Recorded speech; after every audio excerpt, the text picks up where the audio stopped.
Hello guys, first of all happiest republic day to each and everyone. प्रजासत्ताक दिन की हर एक को हार्दिक शुभकामनाएं। एंड हम लोगों ने कल देखा guys that yesterday session market has corrected quite well. अगर निफ्टी बैंक दोनों भी देखे तो वो एक अच्छे हाइस से वो काफी नीचे आए। निफ्टी और निफ्टी बैंक ऑलमोस्ट 1.5 से 2.5% की उसमें डिप आई थे इंट्राडे सेशन में। अगर हम लोग देखें तो वेडनेसडे के दिन पे मार्केट ओपन हुआ और वहीं से शार्प सेलिंग आना चालू हुआ। दोनों निफ्टी और निफ्टी बैंक में एक शार्प सेलिंग आया और मार्केट काफी अच्छे तरीके से नीचे आया। तो नाउ अभी मार्केट इतने डाइजी लेवल पे आया, फिर इतने वीकनेस में इतने क्लोज गया है कि जो उसके इंपॉर्टेंस लेवल थे वो अभी यहां से आगे होल्ड हो गए या नहीं, या फिर बजट के पहले ही हम लोग एक अच्छा और फर्दर शार्प फॉल देखेंगे। सो वो थोड़ा समझना हमें इंपॉर्टेंट रहेगा।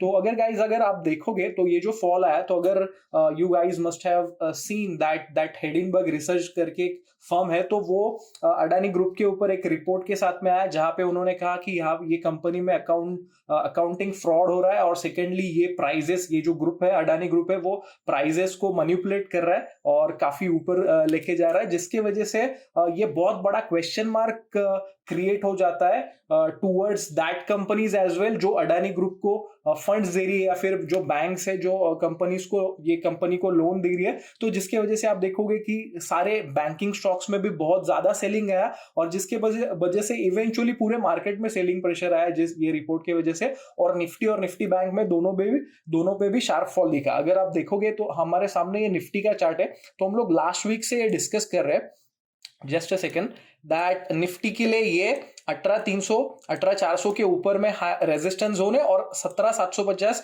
एक इंपॉर्टेंट सपोर्ट है। नाउ अगर आप देखोगे गाइस, तो कल के सेशन में जो सेल ऑफ हुआ वो इतना तगड़ा था कि वो काफी अच्छे तरीके से निफ्टी में भी और निफ्टी बैंक में दोनों भी एक शार्प सेलिंग आया, और हम लोग किधर तो एक लो के आसपास आके क्लोज हुए। अभी यहाँ पे इतने शार्प सेलिंग के बाद में ये पॉसिबिलिटी बहुत ज्यादा बढ़ जाती है दैट की ये वीकनेस थोड़ी कंटिन्यू रहे, और ये जो 17,750 के जो इंपॉर्टेंट जोन है, जो वी वर एक्सपेक्टिंग कि जो शायद ब्रेक ना होए, और या फिर बजट में कुछ बहुत बुरा है तो उसके बाद ही ब्रीच हो, तो वो शायद यहाँ पे ब्रीच हो सकते हैं 17,750 के। और अगर वो होते हैं तो हम लोग फर्दर ये भी देख सकते हैं कि वहां पे और प्रॉफिट बुकिंग आए। Let's say for example budget में और कुछ बुरी चीजें होती है तो 17,750 का टूटना ऑलमोस्ट तय रहेगा, एंड उसके बाद में वी में हेड टूवर्ड 17,400 17,200 250 के जोन में we can go. So that ये प्रोबेबिलिटी बनती है।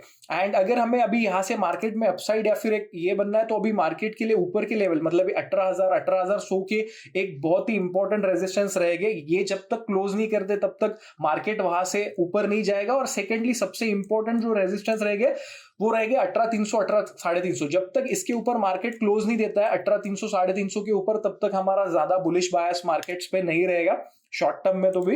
एंड अगर हम लोग निफ्टी बैंक देखते हैं, तो निफ्टी बैंक भी अगर आप देखोगे तो वो एज कंपेयर टू निफ्टी बहुत ज्यादा मतलब वीकनेस के लेवल्स पे आई हुई है। अगर आप देखोगे तो ये जोन्स काफी टाइम से 41,500 के जोन्स काफी टाइम से इसने सर्वाइव किए थे और यहाँ से ऊपर गई थी। ये अटेम्प्ट कर रही थी यहाँ पे कि ये ब्रेकआउट दे पिछले 1-2 सेशन से, बट आज के सेशन में आप देख सकते हो दैट ये एक ऑलमोस्ट मारूबुजू, एक अच्छा खासा बुलिश बेरिश मारूबुजू यहाँ पे बना है, जो कि पिछले ये ऑलमोस्ट जो 7-8-9 सेशन से उसके सारे कैंडल्स को इसने कवर किया। और एकदम वीकनेस मतलब आप देखोगे तो एकदम एंड पॉइंट पे जाके यहाँ पे, अगर if I switch to hourly chart as well, so you guys can see एकदम जो वीकेस्ट पार्ट है वहां पे जाके इसने क्लोज दिया है। सो यहाँ पे भी ऐसा हो सकता है कि यहाँ पे सेलिंग बढ़े। अगर हम लोग 41,500 के नीचे जाते हैं तो हम लोग एक शॉर्ट टाइम में एक 40,900 के जोन्स भी टेस्ट कर सकते हैं। यहाँ पे again it would act as a important support. अगर वो ब्रीच करेगी तो फर्दर डाउनसाइड रहेगी। ओवरऑल अगर आप देखोगे तो मार्केट में अभी ऐसे स्ट्रक्चर्स बने कि जहां पे हम लोग अगर ऊपर की अपसाइड अटेम्प्ट करें तो वहां पे सेलिंग प्रेशर आ सकता है। और अगर एक इंपॉर्टेंट लेवल अगर हम लोग निफ्टी में अगर देखें तो वो रहेगी 18,100 18,300 के ऊपर। अगर वो क्लोज देता है तो वहां से फर्दर अपसाइड रहेगी। तो यहाँ पे बस यही कहना चाहता हूं that we should not be that aggressive in our trading positions. अगर मार्केट बजट में हमें क्या अभी आता है वो सबसे इंपॉर्टेंट रहेगा। We would be discussing on that weekend as well कि कैसे हम लोग ये चीजों को प्लान करें। But as of now market bearish sentiments में बना हुआ है, बिकॉज एफआईआईज ने भी काफी अच्छे तरीके से, अगर हम लोग देखेंगे, उन्होंने जो सेलिंग की है वो काफी बड़े क्वांटिटी में की है। तो कभी भी एक बड़े इवेंट के पहले अगर ऐसा बड़ा वाला फॉल आता है, so that is an indication that की जो बिग प्लेयर्स है उन्हें शायद कुछ चीजें हमारे से ज्यादा उन्हें पता हो, और जिसकी वजह से वो पहले से ही सेल करके बैठे हुए हैं। So will see that how it go ahead.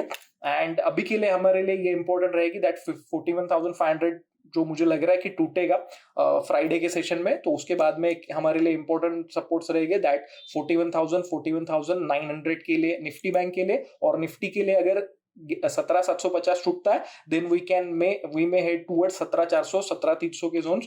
और अगर ये जोन्स पॉसिबली अगर होल्ड होते हैं तो यहाँ पे इंपॉर्टेंट रहेगा कि बजट के पहले जो 2-3 सेशन मिल रहे हैं वो वहां पे कंसोलिडेट करें एंड देन फर्दर अपसाइड के लिए अटेम्प्ट करें। सो जो भी और कुछ चीजें रहेगी, सो आई मेक श्योर कि मैं उसके बारे में भी आपको पोस्ट करूं। Have an awesome time.